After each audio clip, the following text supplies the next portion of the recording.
My name is Vaughan Smith. I'm the founder of the Frontline Club, and I'd like to welcome you tonight.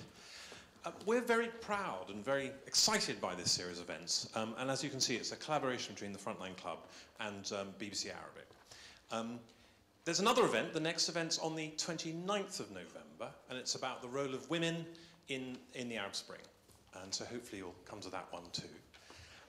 I've been pressed to tell you that the hashtag for those Twitterers amongst you is FCBBCA, though it says everywhere, so you can't possibly miss that. And again, a special thanks to our moderator and speakers. And so I'll now hand over to Samir Farah. Thank you very much. Thank you very much.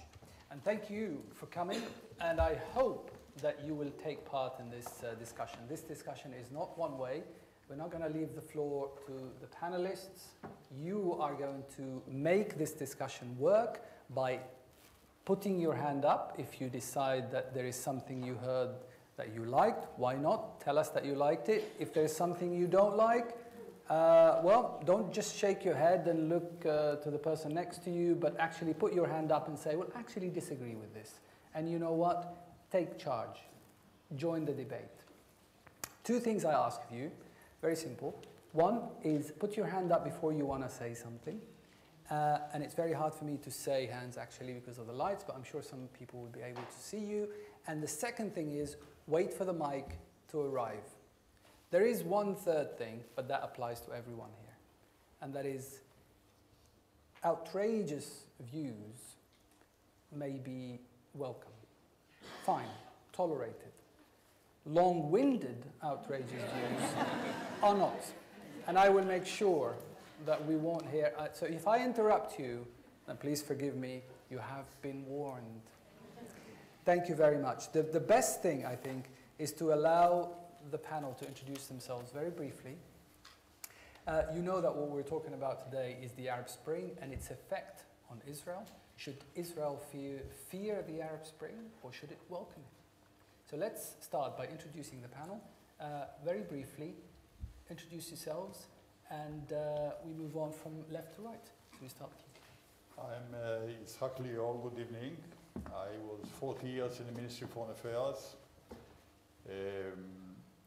4 posts in the United States, in Chicago, New York, Houston, Texas, and Washington. Then 2 years in Lebanon. Then ambassador to the UN in Geneva, and then ambassador to Tokyo. And I apologize for being a little bit overdressed. I think that's okay. I think a lot of apologies here. Please. I take exception to the ambassador's last comment. My name is Daphne Baram. I'm a journalist. I'm an Israeli. I've been based in London for the last 9 years. I work for GRN Live as an editor. And I write comments, and I sometimes commentate for the BBC, Al Jazeera, The Guardian, The Independent, The New Statesman, and maybe some other publications that I can't remember at the moment. I used to be a human rights lawyer when I was living in Israel, and I was the deputy editor-in-chief of Kol Ha'ir, a Jerusalem-based newspaper from Arab School. Thank you, Eldad. My name is Eldad Beck. I'm the Central Europe correspondent of the Israeli newspaper Yediot Ahronot. I've been covering Europe and essentially the Middle East for the last 28 years, and I've recently published a book about my experiences in Arab and Muslim countries. Miri? Hi, I'm Miri Weingarten. I represent a group of 3 Israel-based human rights organizations, Physicians for Human Rights Israel, Adala, and the Public Committee Against Torture in Israel in Europe, in Brussels. So I do European Union advocacy. And the other thing I do is I direct a media initiative called J-News, Alternative Jewish Perspectives on Israel and Palestine. And I'm also Israeli, like everyone else of the speakers. And I moved here a little more than 2 years ago. Thank you all very much. The world is watching the Arab Spring. Israel is watching the Arab Spring. Watching and wondering, where does all this leave Israel? Does it welcome the change or fear it? If I start with you, Yitzhak, should Israel fear the Arab Spring? Well, I think that one who deals with Israel and the Middle East in general should take into account the deep vulnerability of the state of Israel, which is physical vulnerability and psychological vulnerability. And when we look around us today and see the revolution or the changes in the Arab world, and we see that as a result, the Islamic forces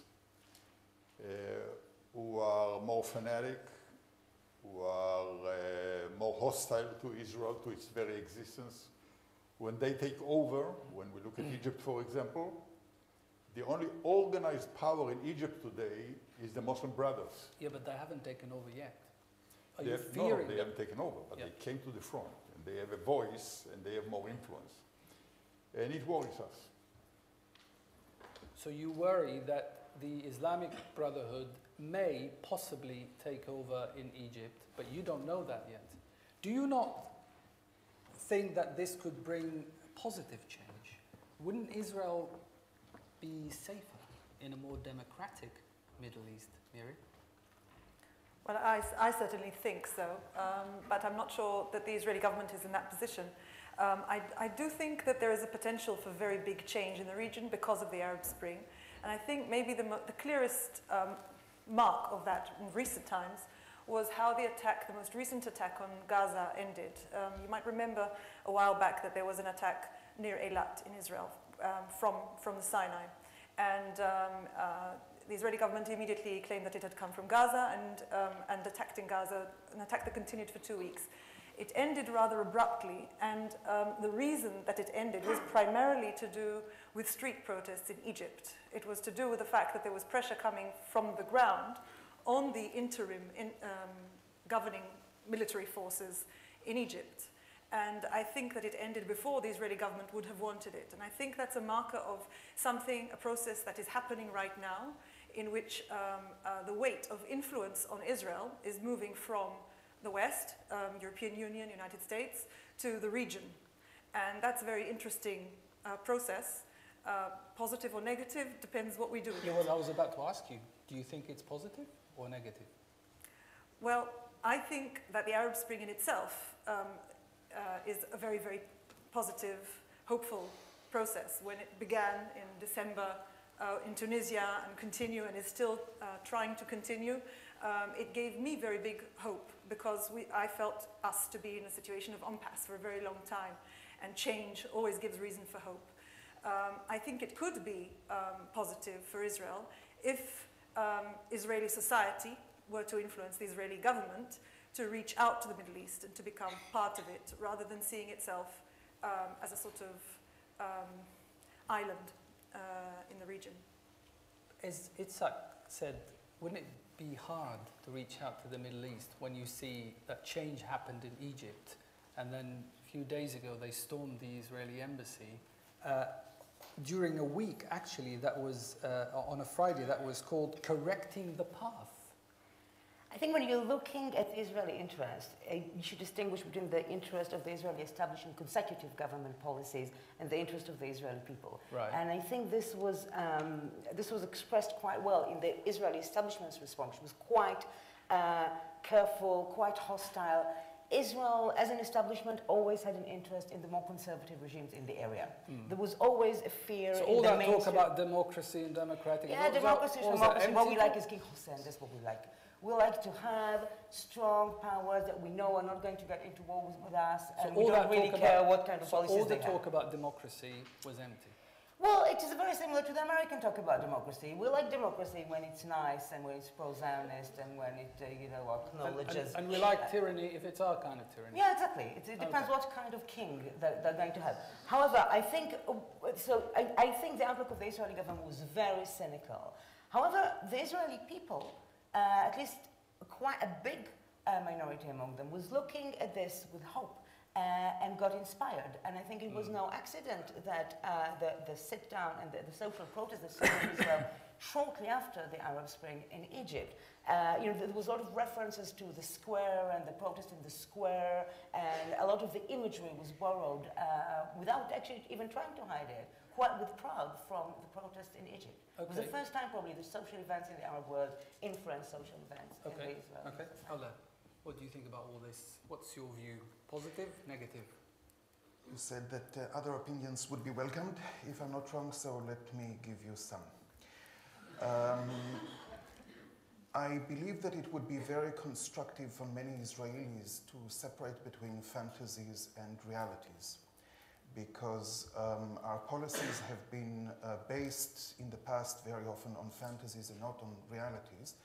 And it has to do with the fact that the Israelis have very small knowledge of the Arab world. Now, this is something that was imposed upon us since we are living in almost an absolute isolation since the creation of the State of Israel.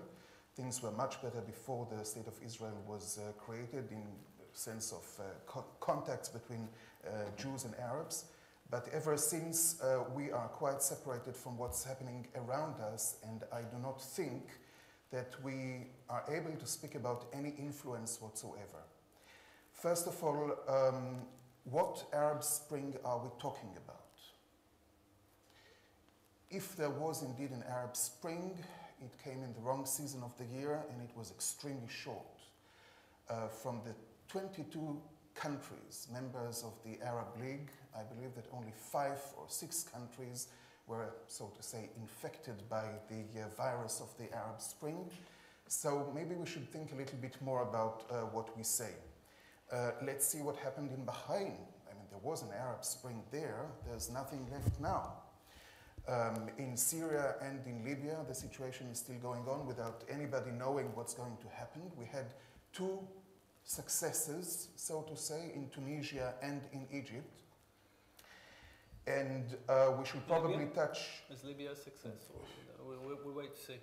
I'm waiting to see. I don't... as long Yeah, as but Gaddafi is free, I don't think that you can... But you can say the very same thing about Egypt and Tunisia. We don't know what's Absolutely. Absolutely right. This is why I'm putting in under a huge mark of question the definition of an Arab Spring, because as far as I know, the situation in Egypt has become worse since the so-called revolution in terms of personal liberties. Now, So all these can change. So in short, you agree with Yitzhak that Israel has to fear, has something to fear. No. First of all, what I was saying was that we have to look at the realities as they are and not to deal with fantasies. Okay. Now, as many around the world, I was very much happy about what's happening in what we thought was happening at the beginning of the Arab world. And I had the luck to be in Tunisia and in Egypt and to experience this amazing spirit that was in the streets of both places. Just a moment. Okay, but I have... Yeah, Forgive no, me for but I have to make my point. Yeah, because if you absolutely, let me absolutely. So, yeah. so you at first, I'm just trying, at first you were hopeful. Do I understand that you have now lost hope? First of all, I was surprised. Okay, well, we Because- were all surprised. Exactly. Okay, have you Then lost I was that hope? hopeful. Have you lost that hope now? I'm on the verge of losing my hope. Indeed. Okay. So if we go back to the original question, what's your gut feeling telling you Israel has something to fear from all this? Let's not call it Arab Spring, call it whatever you want.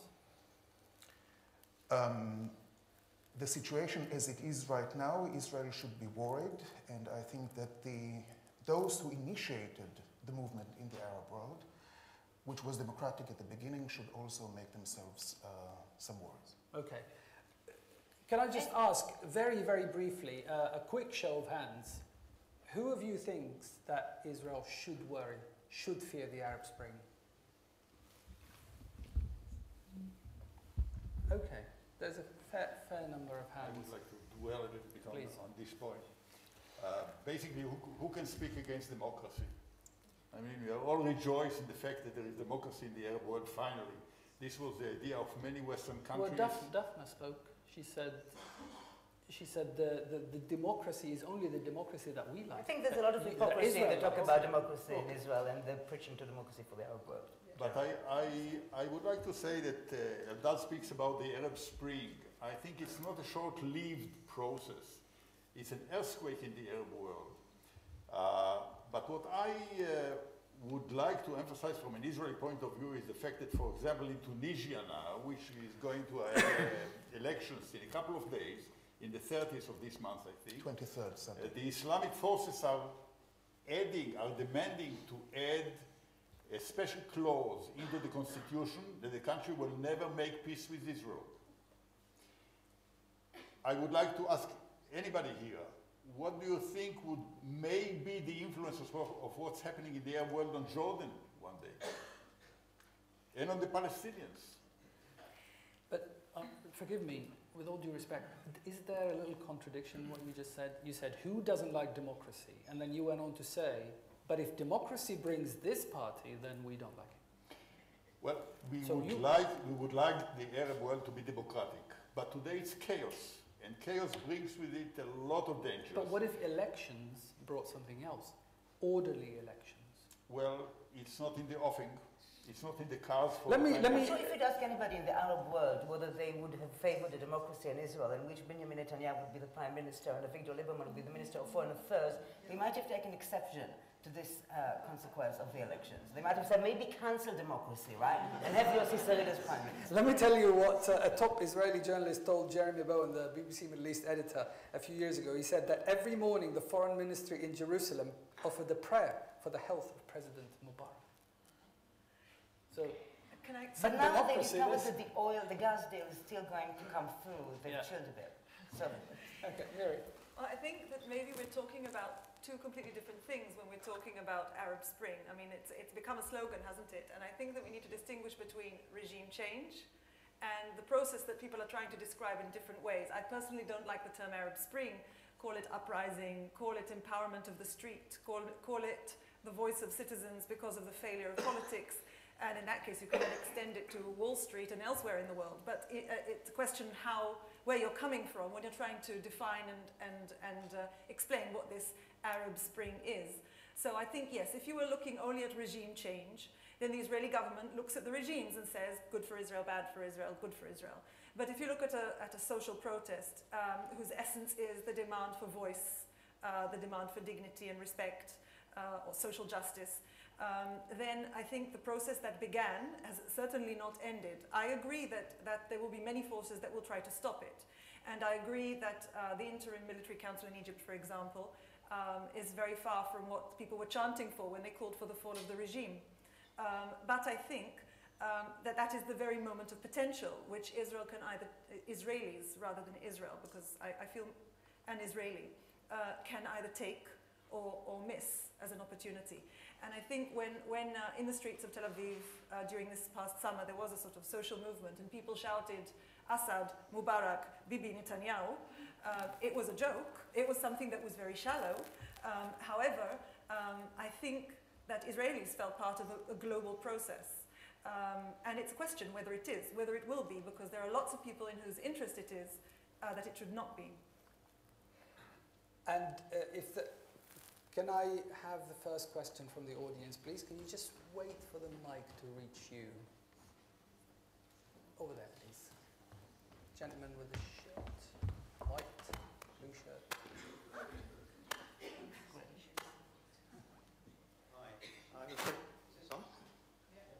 Okay, I have a question about democracy, which Ambassador raised.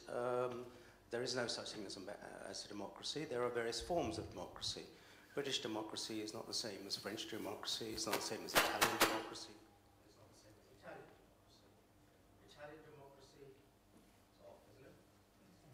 We can hear you. Italian democracy has thousands of separate states or separate parties, and they change their governments every few months. Israelis tend to be the same. Thank you. British democracy is a bit more stable. So there's no such thing as democracy.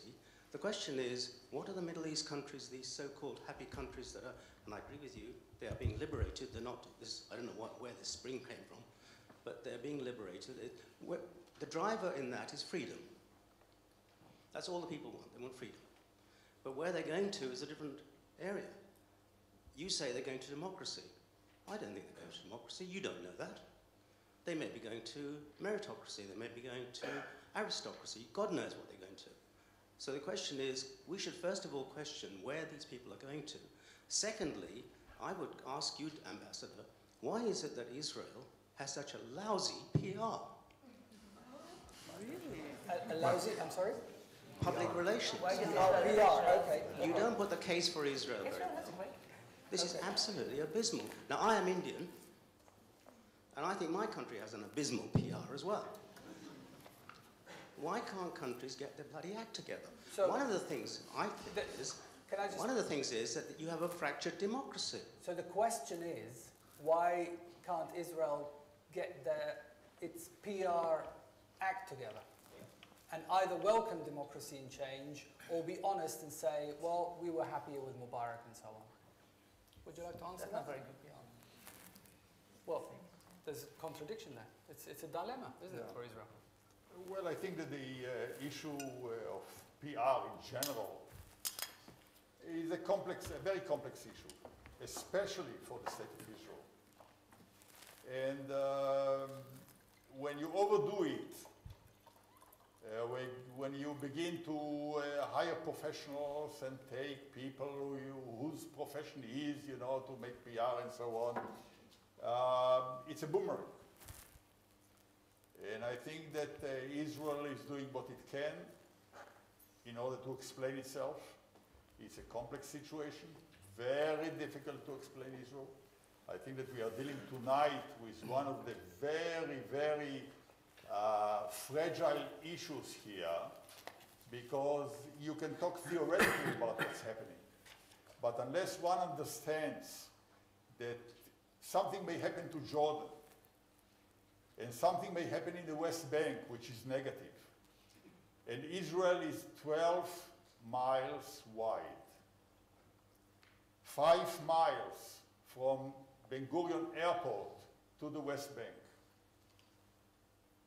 If there is a takeover by Hamas in the West Bank, if the West Bank is not demilitarized, then within one day the state is paralyzed.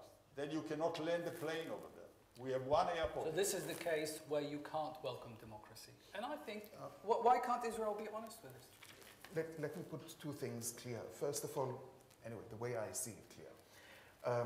First of all, I don't understand this whole talk about why Israel is hypocritic concerning democracy. Who is not hypocritic concerning this issue? I mean, look at France. France almost sent policemen to Tunisia to defend President Ben Ali. Look at our very dear and appreciated Hugo Chavez, who is standing side by side with Gaddafi.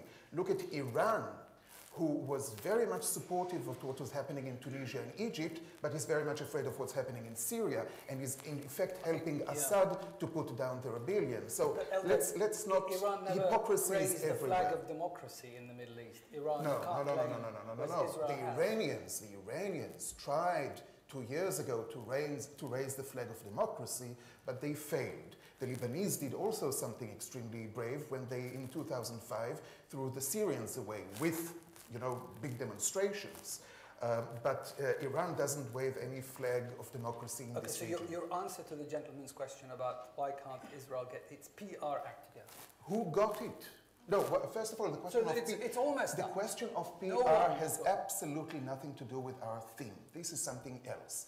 We are talking about Israel's position towards what's happening in the Arab world, and I'm saying coming and accusing Israel of hypocrisy is hypocritical, because everybody did not expected what was happening, and everybody was just taking the time and secret the time to see what is going to happen. Okay. I'm amazed that anybody could doubt the potency of Israel's PR machine.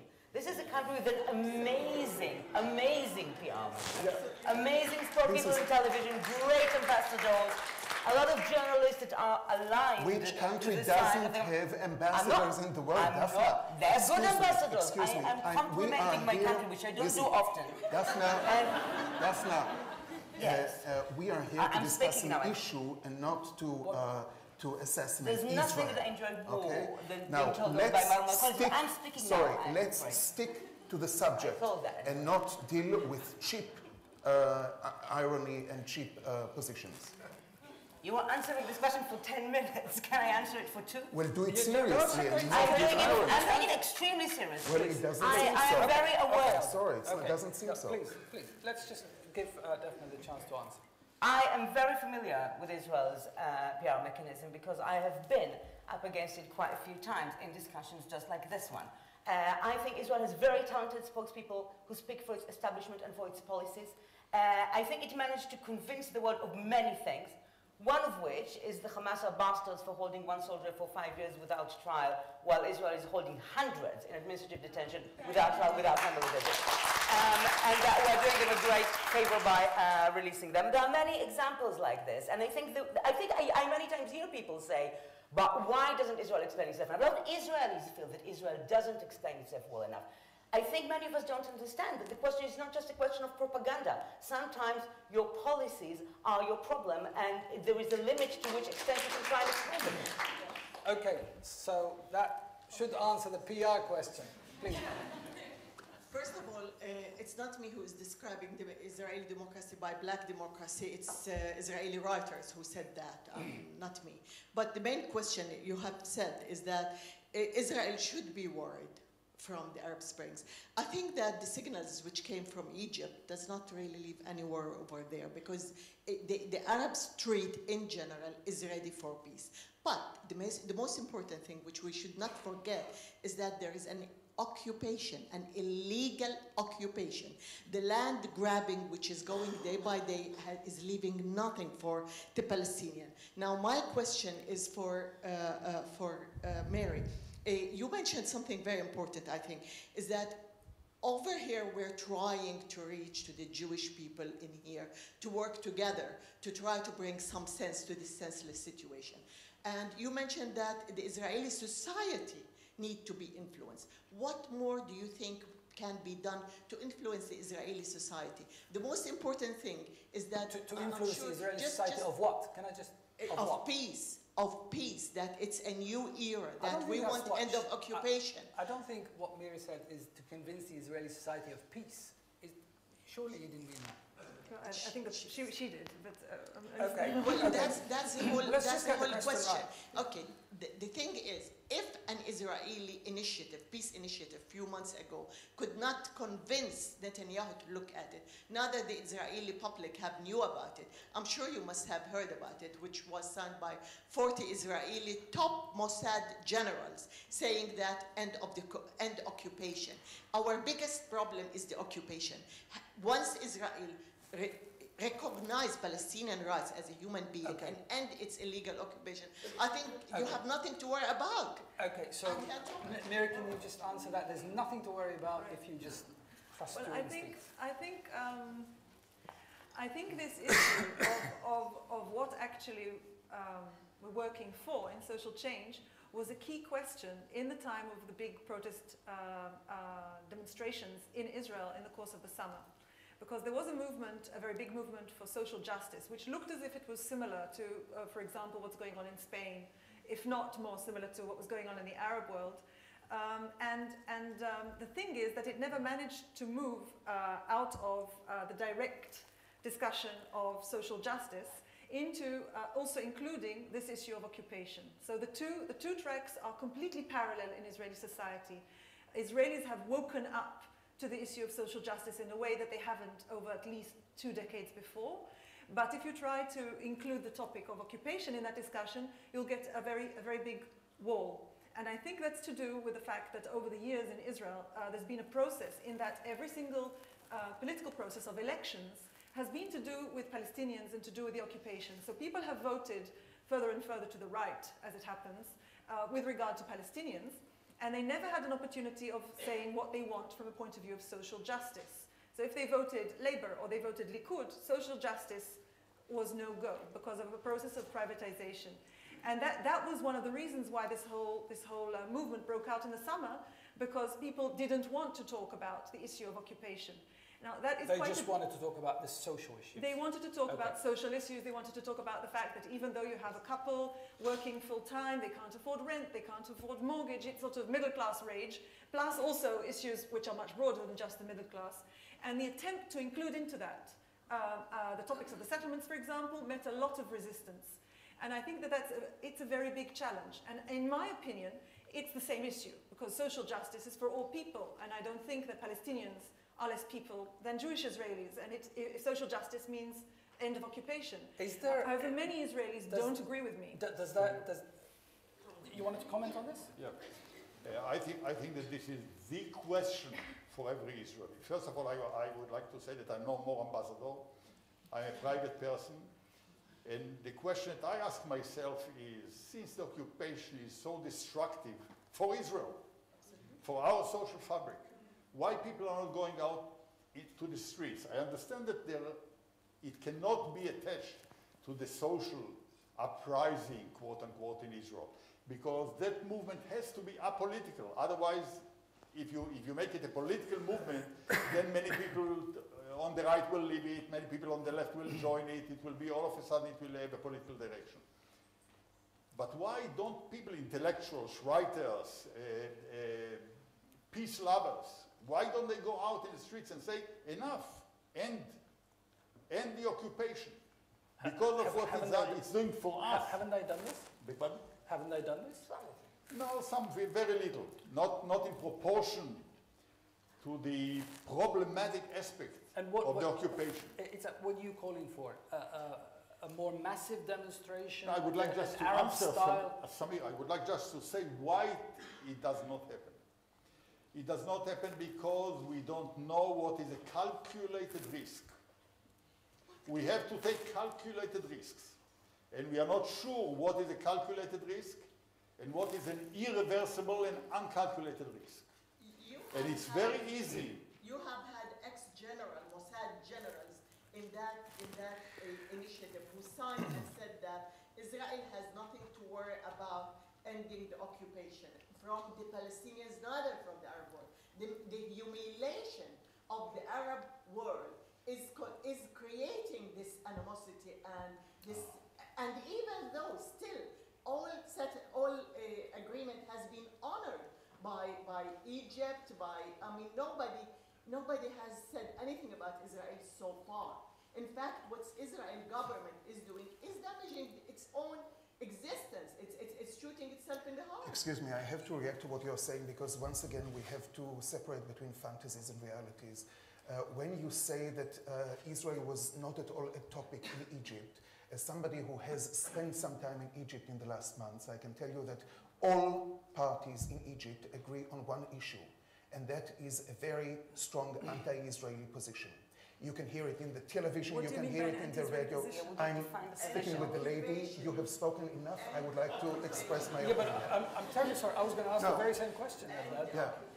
What do you mean by anti-Israeli? Anti-Israeli is, I would even say, not only against the existence of the State of Israel, but even having very, very strong, and that's in the newspapers, anti-Semitic characteristic. And you have it among the Islamists and you have it among the Democrats. And in a situation where you have a democratic movement in Egypt, at the very beginning of the democracy, the democratization, change, they came up with 10 points. One of them was reconsidering the peace treaty with Israel. So how can you say that Israel is not an issue? Why would Egypt need to reconsider the peace treaty with Israel? The Egyptians, Israel has respected this treaty in 100%. I'm afraid I cannot say, listen, we are talking about democracy. We are talking about democracy. We've heard your opinion. Please, in democratic way, respect also my opinion. I know it's difficult. I know it's difficult, but everybody is expecting us to talk about the hypocritical Israeli democracy, but nobody is expecting the fact that, nobody is accepting the fact that Israel is a democracy. Now we have every 2.5 years elections, and people give their vote, and they say what they think. Now, you are not happy with it, but that's democracy. I mean, we are not happy with the situation, I don't know, in many other places, but that's the decision of the people. You wanted to come in? Yes, I want to talk about what's political.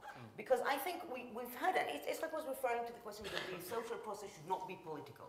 And I think only in Israel, when you talk about highly important economic issues, when you talk about division of wealth, when you talk about social justice, you talk about these subjects as apolitical. In this country, nobody would have thought to render a discussion about the future of the NHS or about the prices of houses or about the future of education as apolitical subject. Of course, it's a part of the political belief and the political system and the political parties.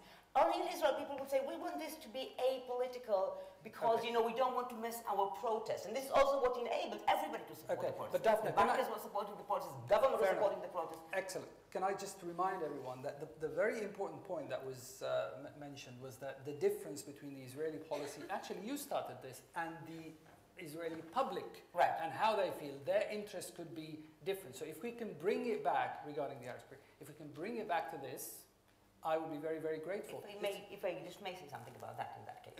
Can we just hear that gentleman who's been waiting very patiently? The ambassador referred to some surprise that the public in Israel can protest more. And I think that has a great deal to do with Israel's history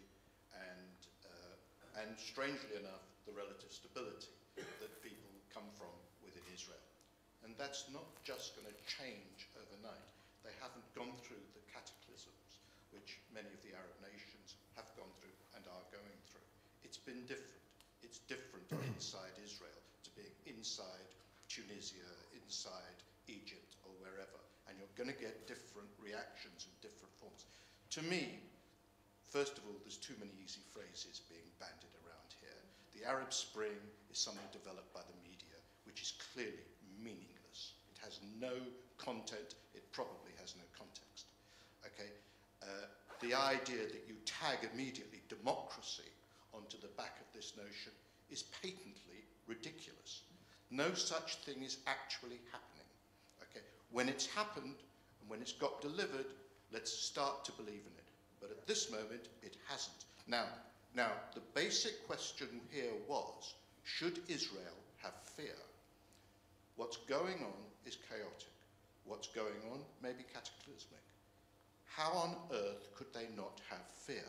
But that alone is not the main question. The question has started to be addressed, it seems to me, the dichotomy between perhaps what goes on inside or with the attitudes of the Israeli government and what may be felt in the hearts of the people. I don't know, I'm not one of them. But looking at it as a fairly dispassionate outside observer, I can see that there may as yet be a real disconnect between the developing or evolving mood of the Israeli people, who presumably deeply desire peace, and their government that is the prisoner of history and events. And do you feel there is a division between the two? I don't know that I would use that phrase because I don't think I have the knowledge, apart from anything else, to use that phrase. What I do think is, I think that there is a real possibility that at some point they'll be travelling in slightly different directions. Okay. And what I'm saying is, I think we have, you know, so the idea, I mean, how anybody could conceive of the idea that Israel wouldn't fear at this moment, and that Israelis wouldn't be fearful. That's ridiculous. I think you're absolutely right that we don't know what they do about it, and how the Yes. rest of the world Yes. can encourage the whole of the Middle East to move towards better solutions. Okay. Now, that's a different set of questions Can I none of the people here have yet started to address. Thank you very much. Can I just remind you that what we're basing our judgment now is on what happened so far. We obviously don't know what the elections in Tunisia are going to bring. We don't know how the situation in Egypt is going to develop. Based on what's happened so far, and there are signs, I mean, Eldad mentioned some signs that things could be worrying for Israel. The storming of the embassy, we mentioned... for the Arab Democrats, not only for Israel. And not just for Israel. Okay, so based on what's happened so far, let's keep it within this context. Who's got the mic? Sorry, I can't. Yes, please. Who's got the mic? Yeah, please. I think we saw what happened with democracy and voting the wrong people in, quote unquote, in Gaza.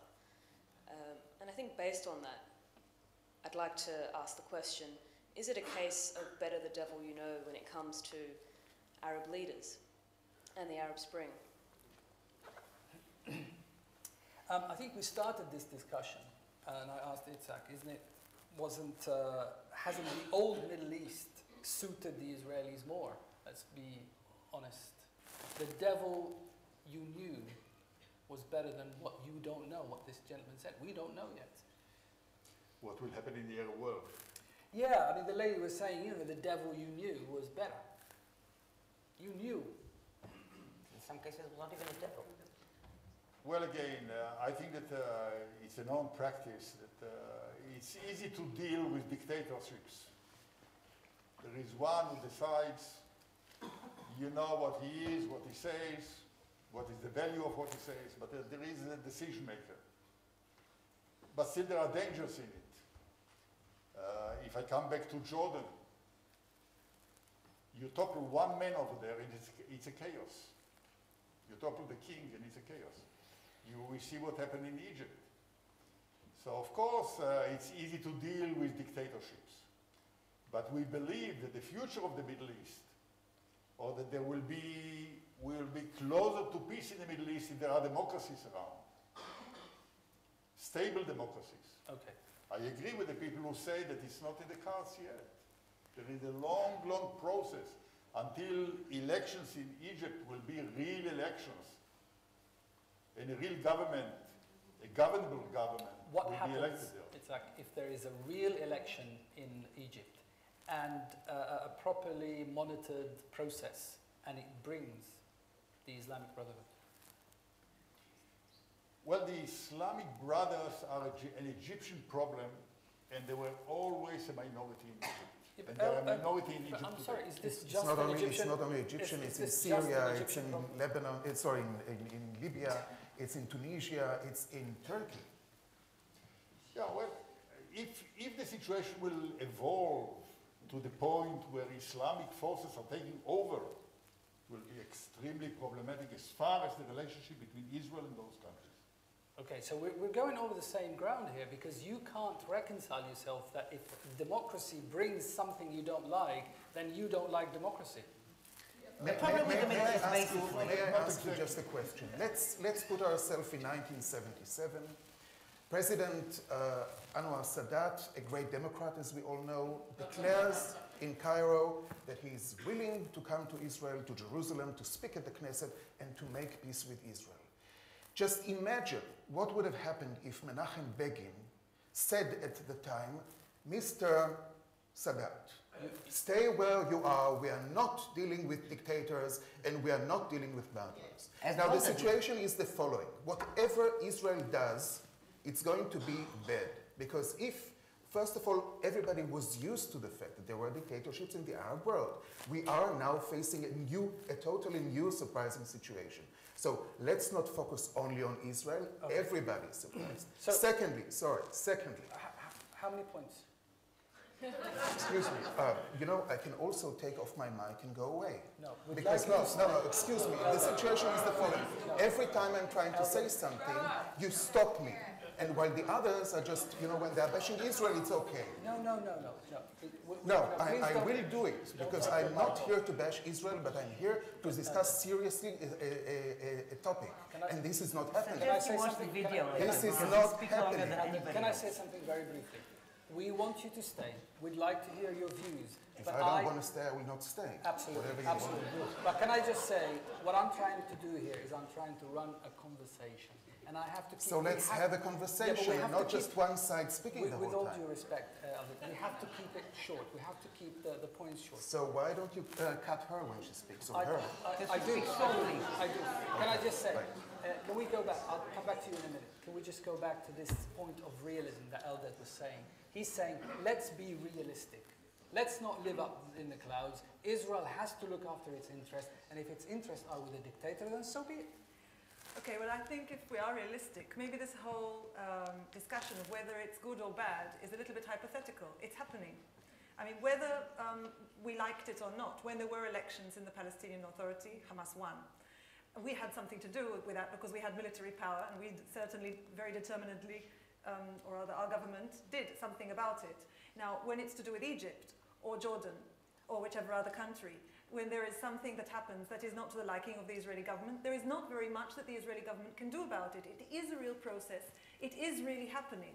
And even if we discuss it until next year, that's not going to change. So then maybe the question is how Israel can adapt itself to the new reality. Now, I don't think this is a question that's specific to Israel. In fact, I think all the rulers in all of the Arab region, despite the fact that, as you said, Eldad, before, it's not happened in all the countries, but I think all the rulers are afraid. And if we talk about fear, the people who are afraid now are the ruler of Saudi Arabia, the ruler of Jordan, the ruler of Bahrain and of Yemen. And that fear means that when they decide their politics, they're deciding according to how they think their streets will respond. And that's a new reality. And I think that the way... And is that a different reality from Israel? I think Israel also has to deal now with Arab streets. Okay, so there is fear there. It's the same. I'm saying it's common to all that the governments are afraid of the street. And that is quite a new situation. Now, for me, as part of the street, that's positive. that's the only way I can think of it. And back to the point of realism. I mean, this is a very important point, because this is the crux of the issue. You know, let's be realistic. Realistic about what? Is it realistic to hope? Is it realistic to hope that we can keep living in segregation in a world surrounded? Is it realistic? Is it realistic to sit there forever and ever in segregation, complete segregation, and hope that we are going to be able to maintain the military dictatorships around us to our benefit? Is that realistic? Is that realism? If that, as Eldad believes, is to the safety and security of Israel, it's still not realistic. I didn't say that.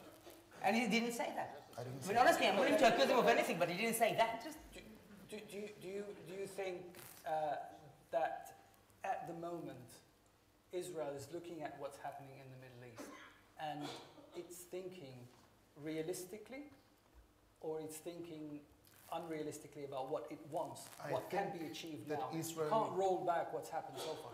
Israel, as many other countries around the area, are watching very closely and very carefully the process that is taking place in certain Arab countries. Okay. And I believe that it is too soon to have any precise idea of where we are going to. And therefore, any government should take into consideration every possibility, the positive ones and the negative ones. And coming and bashing Israel and saying, wow, you shouldn't be afraid of what's happening, is completely not realistic, because everybody is afraid. Now, I am, and I'm saying it personally and strongly and totally and absolutely, for democracy in the Arab and the Muslim world, point. Right. However, what is democracy? And how do you get to democracy? Democracy is not something that gets, just in 24 hours. You have to go through processes. And we are right now in the process. And just think about the Iranian revolution. It started democratically. And what happened out of it? It started democratically. It was not the Islamic revolution. It was the democratic revolution of Iran. Are you talking about the original revolution? With the 1997. 1997. So we have to prepare ourselves. Are you talking about when Khomeini came to power? Yes. That revolution? No, I'm talking about when Khomeini came back, not when he came to power. Yeah. It was democratic, the first governments were democratic. And that brought Khomeini. And afterwards things happened and it developed itself in a very negative way, which we know. Okay. Which means that we have to be prepared for all eventualities, we Israelis, as Europeans, as all those Arab Democrats who really were ready to sacrifice their lives. We're not Europeans. We're in the Middle East. We're people from the Middle East. Excuse me, I'm saying Israeli, Europeans, and Arab Democrats. But isn't the whole question... The Europeans are just beyond the sea. What do you want them to do? Isn't the whole question is how does Israel prepare? He's saying Israel should be... How does it prepare if it doesn't know whether it likes what's happening or not? Well, very difficult to prepare for the unknown. And we try to establish channels to the new forces who are coming up in Egypt. It's working not badly in Egypt. All of a sudden, we have a dialogue with the new forces, with the people in the government, the people who are outside of the government. It's like, how new are these forces? Beg pardon? How new are these forces? We know them already. They were a part of Mubarak's regime. They are the No. Take, for example, the case of Michael Nabil Sanad, who is an Egyptian blogger who was extremely in favor of peace with Israel and saw Israel as a large extent as a democratic example in the whole area. He is sitting now in jail because of the military regime in Egypt. and nobody's saying anything. That's what I'm saying. How new are these people? Well, they're in jail because the situation has not changed. These are the people in jail, but exactly, the situation has not changed. How new this is are what these I'm people? saying. Some of them in the current Egyptian government, you are right. Some of them are the same people in the new dress, but some of them are new. Some of them were unknown to us before. The new people are the Islamic brother, the Muslim brother. Some of them Islamic brothers, and some of them forces which were unknown, unidentified. It was not clear what their position was on Israel and generally on peace in the Middle East and so on. And we tried to establish these contacts. But backdoor channels to these people. You know, back channels to these people. You're trying to talk to them. Israel. Back channels and even official channels. Okay. It's very difficult. In a place like Syria, who do you talk to? Beg pardon? Syria. That's what I wanted to say. In Syria, very difficult. Nobody. Nobody would dare. In Syria, there is a mortal danger. And the fear over there is undescribable. And I don't think that we have any kind of channel to the Syrian regime or opposition today. Okay, forget Syria. If I may ask Yitzhak a question. Yeah, please, I've just noticed that Israel doesn't seem too keen about anything that's happening in Syria. They're non-committal. I mean, are they waiting for somebody from inside the regime to take over, the evil uncle, whatever kind of faction, and just kind of basically leave the things as they are? No. Is this the hope in the Israeli establishment? Well, the hope is to know the forces who are coming up, whoever they are. We are not deciding who will come and who will govern Egypt, who will govern Syria, who will govern Tunisia. We'll see how receptive they are to Israelis' advances. Not all of them are receptive. So the national, yeah. But Do you know who's not receptive? Sure. Excuse me. Who's not receptive? In Egypt, we know exactly who is not receptive. Inside the government, there are people who are very unreceptive. Libya. Does that not matter much? Libya, the first steps are being done in order to establish some kind of contact. We had no contact at all. Ambassador, if I may take you back to what Miri briefly touched upon, the other country in your neighborhood, which is perhaps more fearful than Israel of what's happening in Cairo and elsewhere, is the country ruled by House of Saud. Now, there is this meeting point of your interest, Israel's interest, and the House of Saud's survival. The meeting point is both are fearful, existential fear of their survival. Do you think there is a possibility of Israel collaborating with the House of Saud, who have the petrodollars, and Israel has the military power to tame the happenings in Egypt and elsewhere in the Arab world? So they can team up because they share the same concern. Wouldn't be the first time. No. Okay. Do you think that's What's the point? The point is, if Israel is concerned, if the House of Saud in Saudi Arabia are concerned, could Israel and House of Saud come together and team up and try and face this new challenge? I think that's the question, isn't it? Absolutely. Yeah. What do you think? Can you get in bed with the Saudis?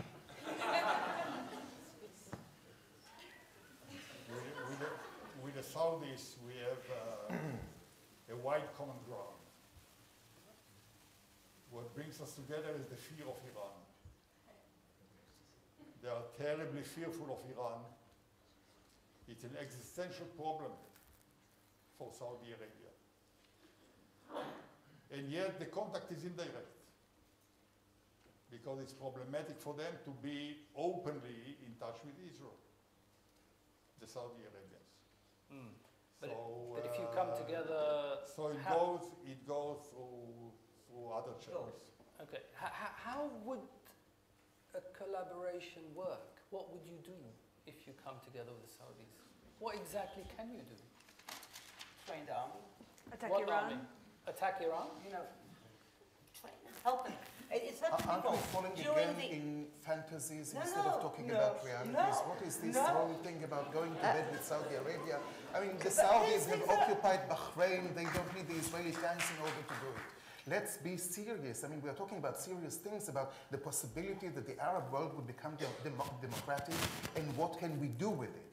So let's stick to this and not to some wild fantasies about, Israeli officers training the army of Saudi Arabia. During the revolution in Iran, when Saudi was extremely worried about Iran, Israel, mediated by King Hussein, had sent strategic advisors and weapons into Saudi.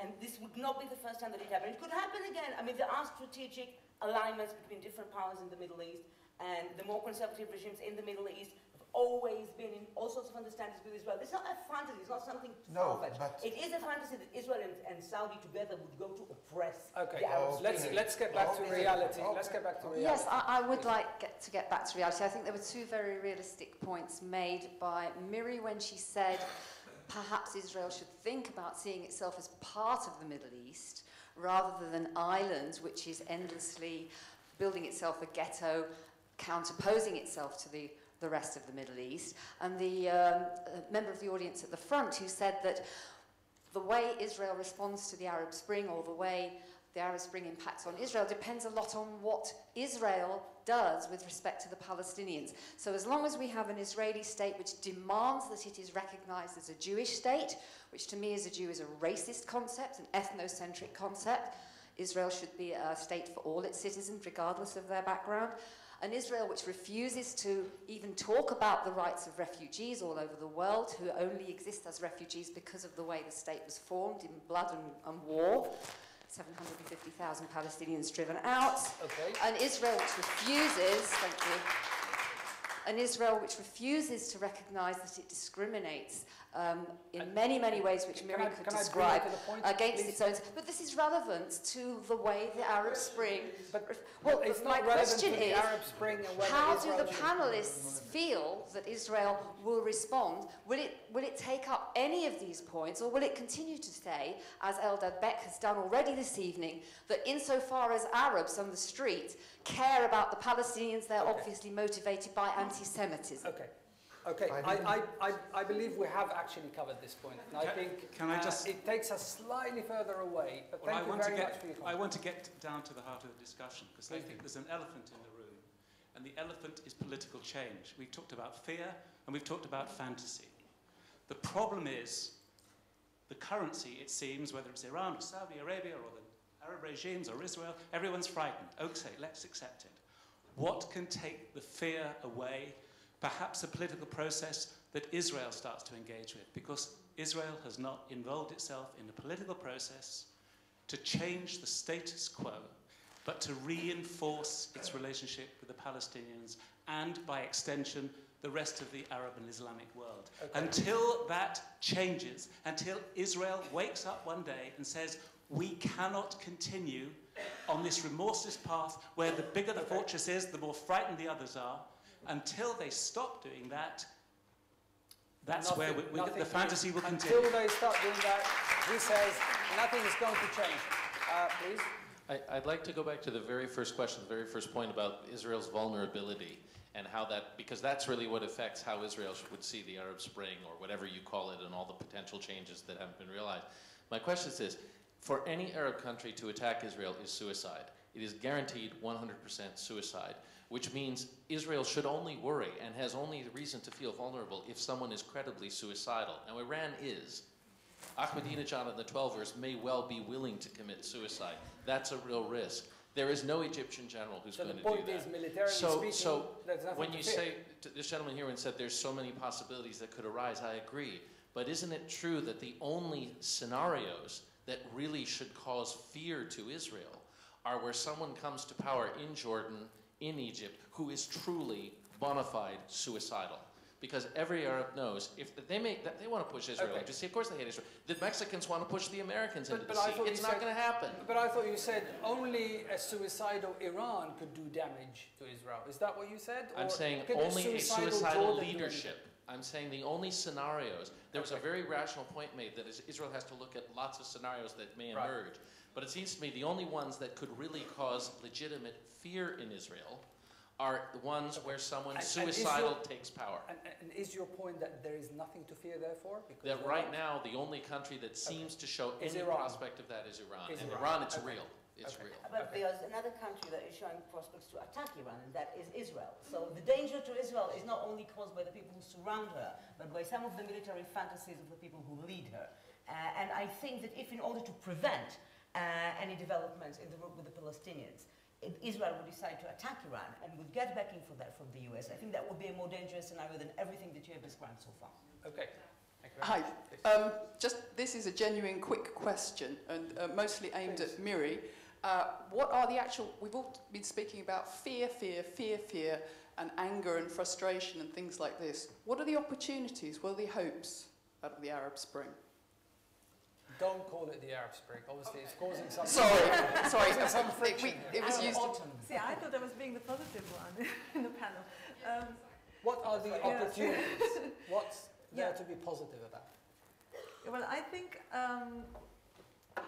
that if the government recognizes that it's not able to change what is happening and learns how to listen to the people, then something could happen.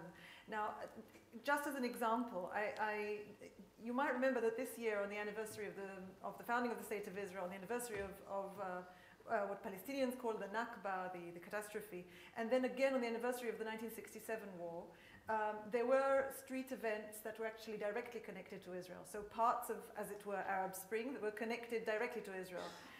One was when, in both cases, basically, people marched from Lebanon and Syria to the borders of Israel in a sort of mass protest. It was organized in the same sort of way as the street protests in Egypt and so on, the same sort of Twitter hashtags. They used some of the same slogans as well. They used the same slogans. They saw themselves as part of the Arab Spring. And this hasn't been mentioned before, that there is a sort of Palestinian aspiration to participation in the Arab Spring. And many Palestinians, and I am sorry that there's no Palestinian in the panel here as well today, many Palestinians say that in the past we were the ones who led popular processes, popular struggles, and now there is... Yes? I'm sorry to interrupt. Yeah, sorry, I go on a bit. This is the positive, this is the one positive point that you see? I think that if it's recognized... Very briefly, is there other positives? I think that's the question. Are there any other positives that Israel... Well, for me, that's positive because there have been Israeli Jews also participating in these non-violent, popular protests right across the West Bank together.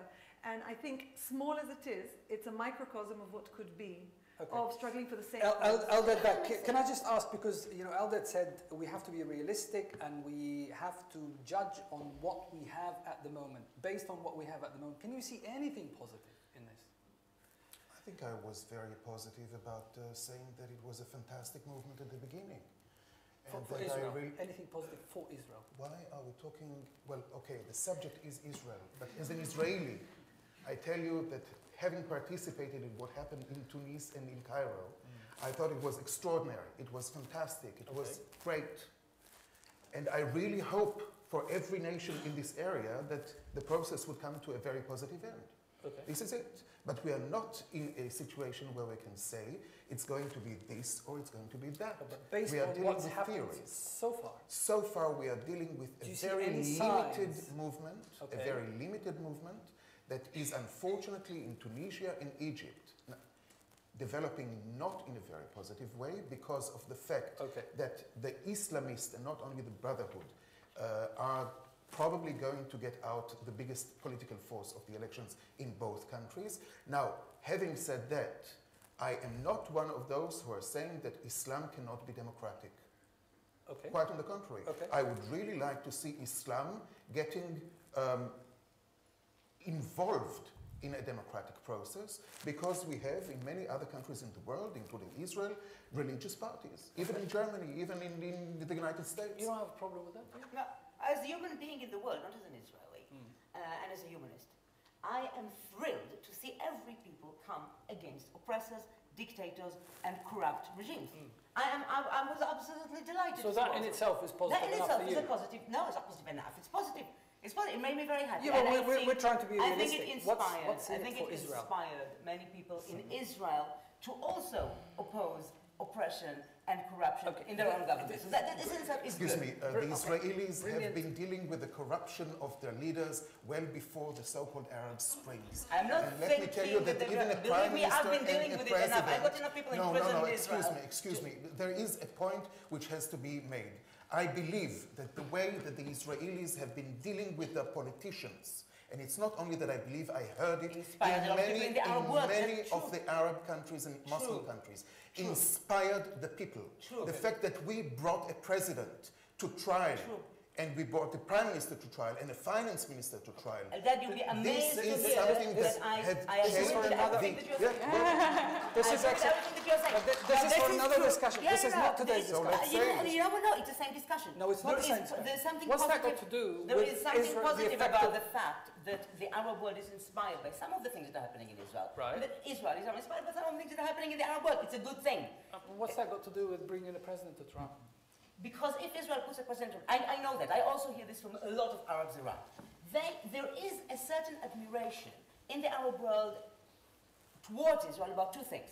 The media in Israel and the way that it's critical about the government, and the criminal system which brings into justice politicians and fights against corruption. Right. I agree with that. So this is inspiring for a lot of people in the world, and I think also that by the same token, and I think that it wouldn't hurt us to have a little bit of humility and learn sometimes from our neighbors and be a little bit inspired by what our neighbors are doing. I think that some Israelis were positively inspired by what's happening in Israel. We've established the positive here.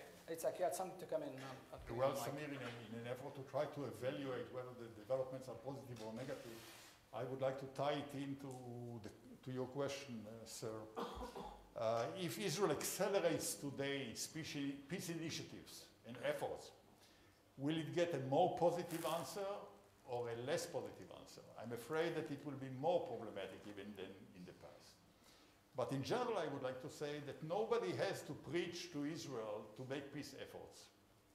There is nobody, probably no country in the world, that yearns and strives for peace like Israel. And the fact is, or needs peace. Okay, please, let's just and the fact that whenever there is an Arab hand which is extended, Israel is there. But sometimes we ourselves are terribly discouraged when we see the reaction. For example, is this true of Netanyahu too? Do you think this is true of Netanyahu? We left the Gaza Strip. We took all the settlements out. We went out. You like it or you don't like it? We went out. I hear what you say, sir. I hear what you say. I hear your arguments. But unfortunately, I look at facts on the ground. Yeah, and what are the facts? And what are the facts? That's how Israel chose to ignore the Saudi initiative. Blah. Not even relate to it once.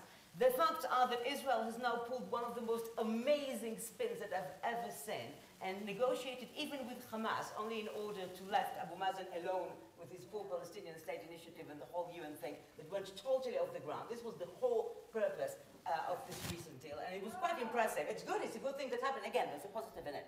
The fact that Israel has been ignoring peace initiatives one after the other. I mean, saying we're sitting there with our hand extended to peace and we're ignoring everything that's being offered, I think it's outrageous. I think we're going to need about 20 of these discussions. There's no way we're going to cover everything here.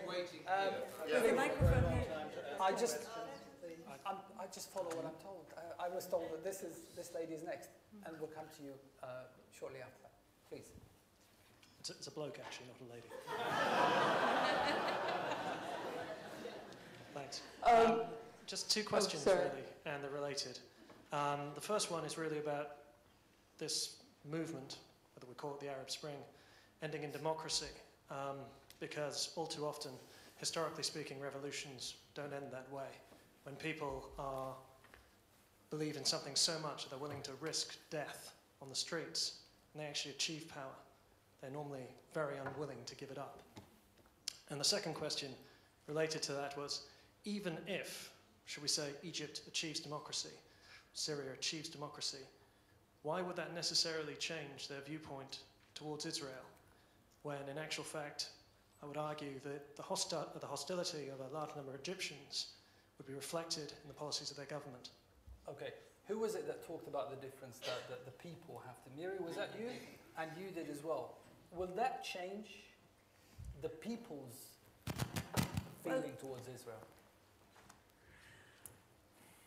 I don't think there's a very short answer, but I think that basically there is a possibility. I mean, I think that that people think that the government didn't represent them in many things, and that in many senses they didn't have a mandate in the way and in the form of the peace agreement that was signed. I'm talking about Egypt, and more specifically about the recent gas deal that was signed with Israel in 2005. Yeah, but that's between governments. And no, I think people that's were between aware. Governments. Yes, people. When the people marched in the streets in Cairo and they attacked the Israeli embassy, that was the people. Right. So when people attack the Israeli embassy, and I think that it's very important to note that in many other aspects, ever since the start of the revolution, there's not been unity among Egyptians. I'm sure you've noticed that there's been a lot of disruption and discussion and inability to fill Tahrir Square again.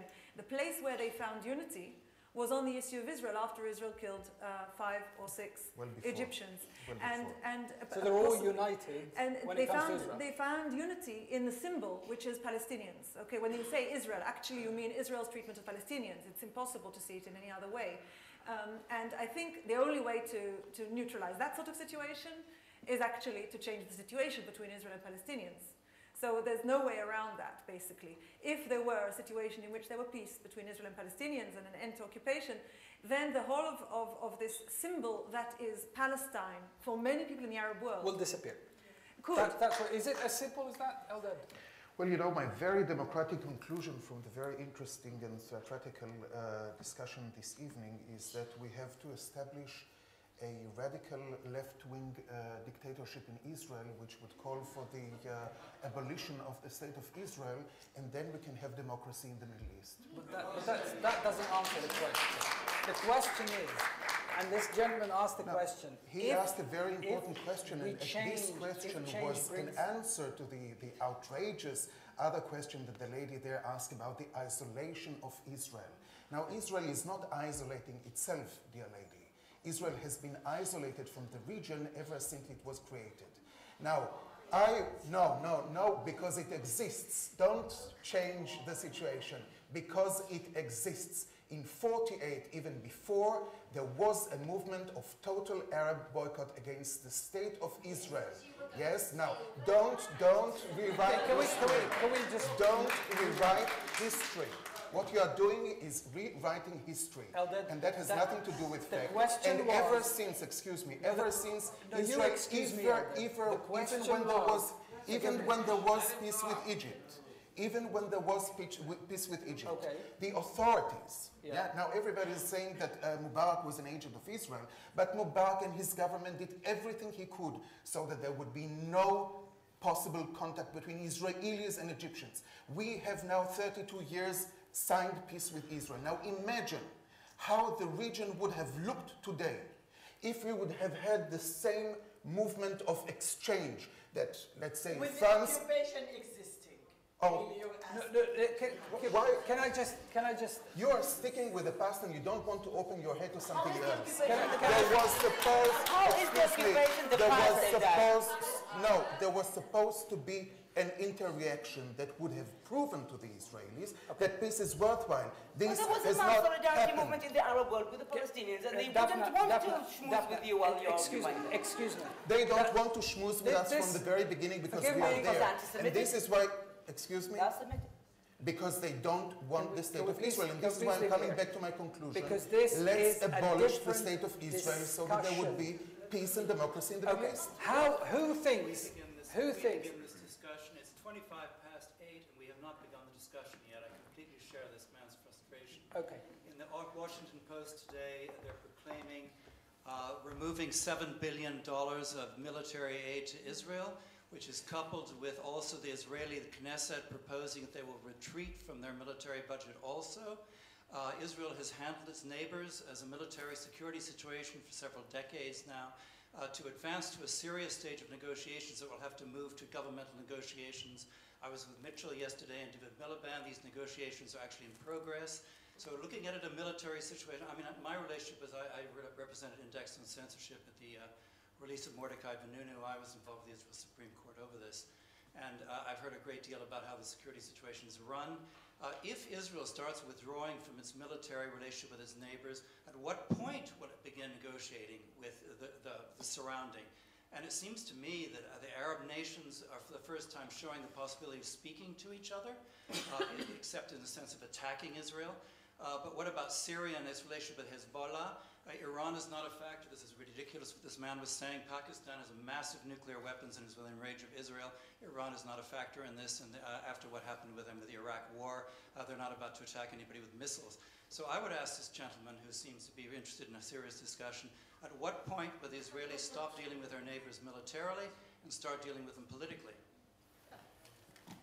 They have been dealing with some of the neighbors politically, and I think that there has always been the readiness to talk politically with our neighbors. However, and I'm coming back to the point which was brought before by Ambassador Lior, you know, the situation is the following.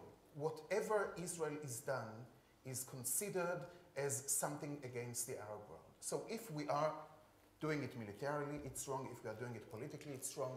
There is a huge fantasy in the Arab world that Israel is actually behind the scene, doing and pulling all the strings and doing everything that is actually happening in the Middle East.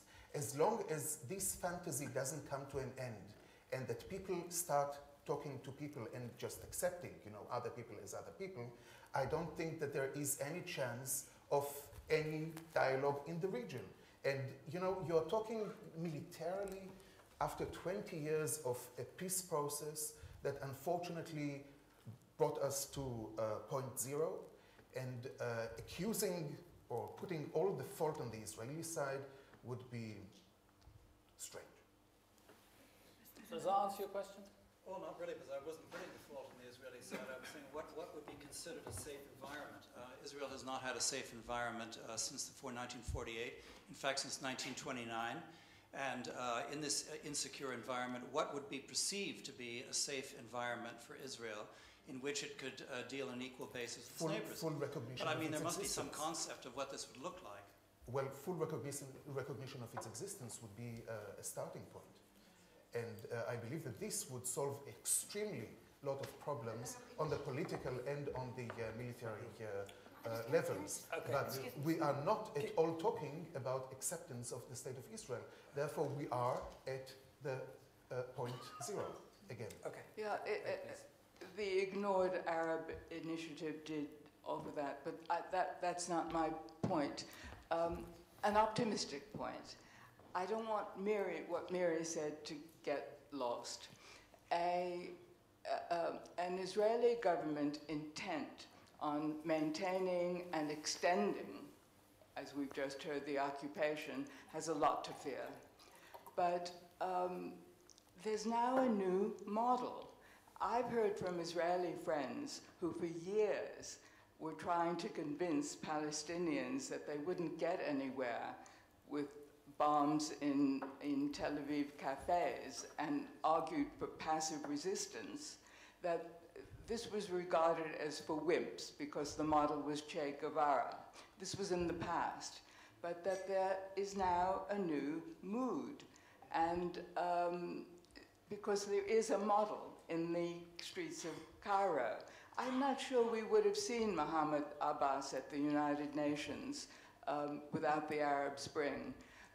We might see a new kind of resistance to the occupation that will be more effective. And in my view, if the occupation came to an end, this is in Israel's interest, it's in everybody's interest. Okay. Thanks very much. Would you like to come in very quickly, before we take last 1 or 2 points? I think that you echoed many voices in Israel, and you say the same. Many voices in Israel who claim, how long can we rely on our military might? And we experienced twice in our history, in 1948 and in 1973, a situation in which Israel's existence was very fragile. And yet, we are looking all the time for alternatives. And it's not easy to identify the alternatives. And many times the frustrations are thrown against Israel. If you take the Palestinians, for example, we would like to walk out if we could. But we never forget that between, for example, 48 and 67, when the territories were occupied, and they were occupied not because we wanted to march in, but because we were attacked. Between 48 and 67, the Palestinian territories were in Arab hands, under Jordanian control. There was no Palestinian state established. There was no Palestinian push or stress to materialize their nationalism. And the Palestinians, in the eyes of many of us, would like to end this reliance on military force and to walk out of the territories. We ask ourselves, where are the Palestinians who were able on so many occasions really to recover themselves on so many occasions? And even today. Okay, I suppose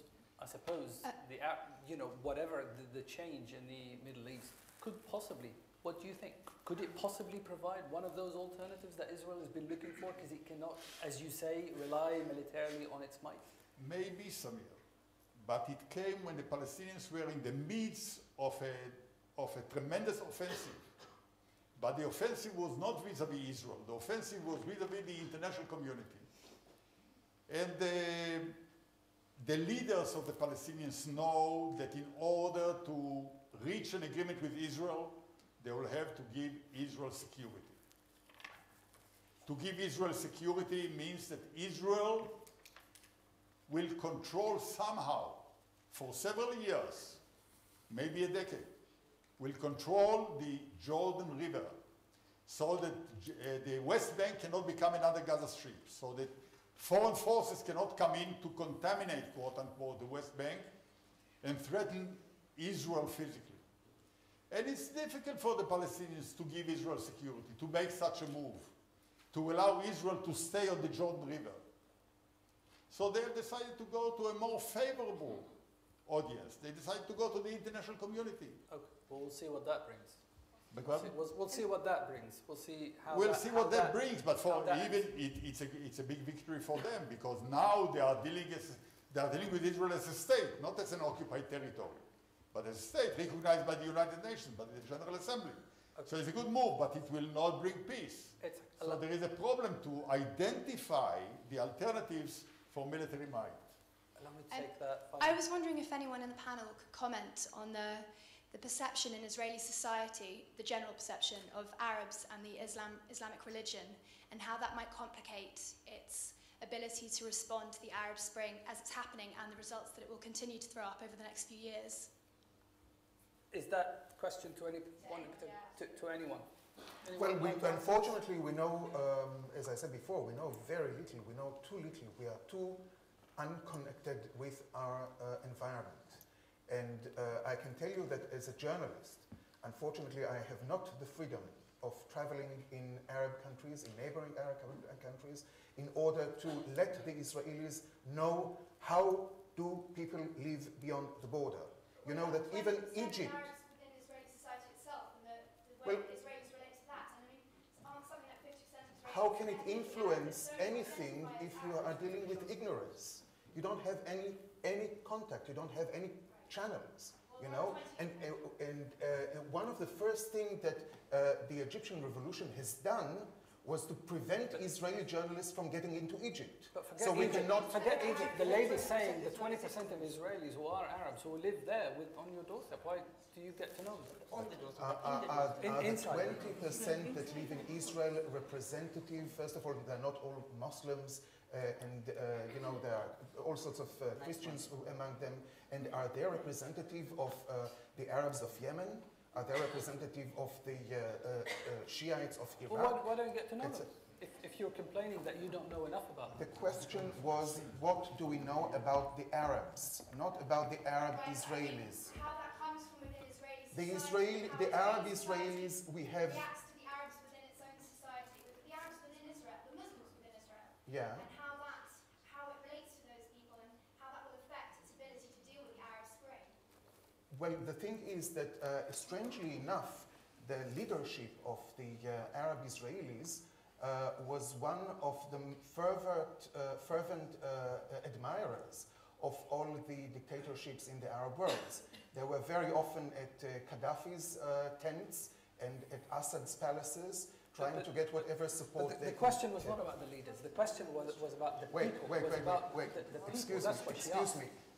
The leader and the people, it's more or less the same thing, because we are not living in Israel in some sort of dictatorship, you know? The Israeli government was elected by the people, and the Arab population of Israel can elect their own representative in the Knesset.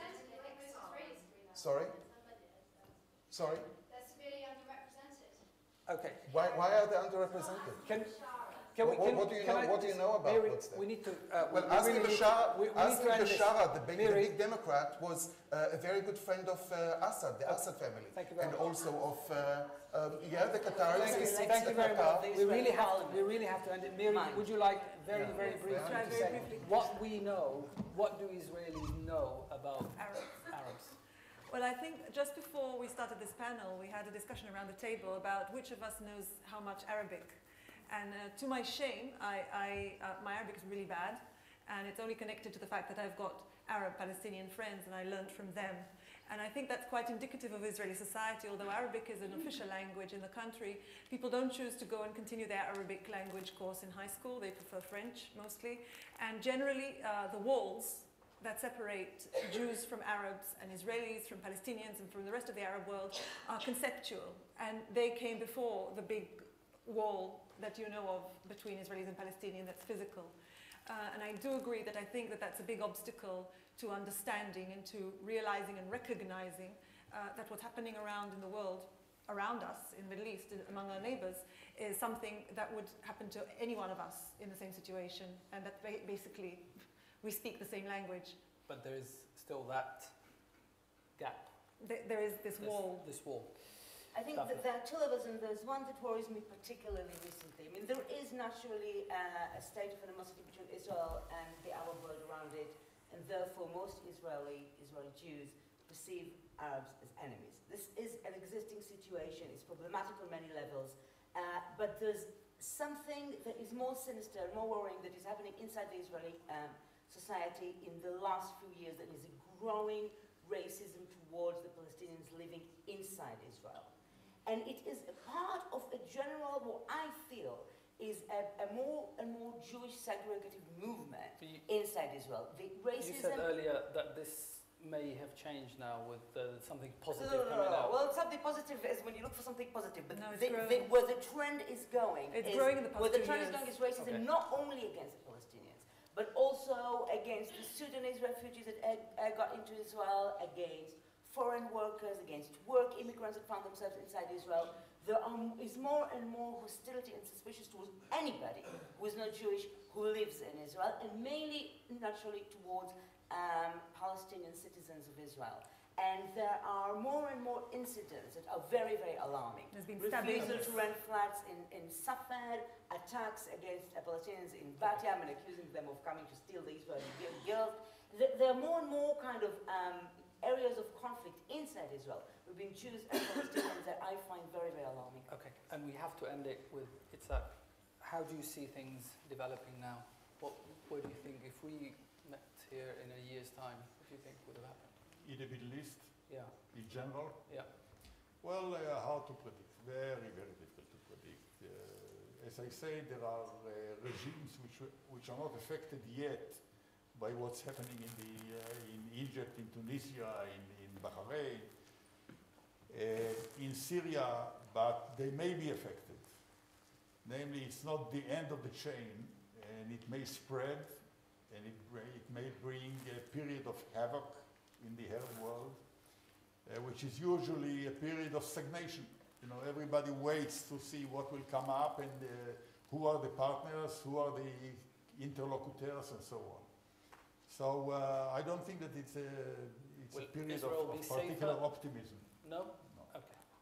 Well, thank you very much. This is a discussion that was bound to be convoluted and very difficult. So thank you all for bearing with us. Thank you very much. And I'd like to thank Well, obviously, thank you all for asking the questions and keeping these guys on their toes. And I'd very much like to thank Yitzhak Lior. I'd like to thank Daphne Baram, Eldad Beck, thank you very much. And thank you, Miri Weingarten. Thank you very much for a lively discussion. And I hope that we didn't leave too many people out. I know that we did. And I know it's impossible in a discussion like this to hear from everyone. But I hope that at least we've heard a collection of voices that reflect most views. So thank you again. And we'll see you next time.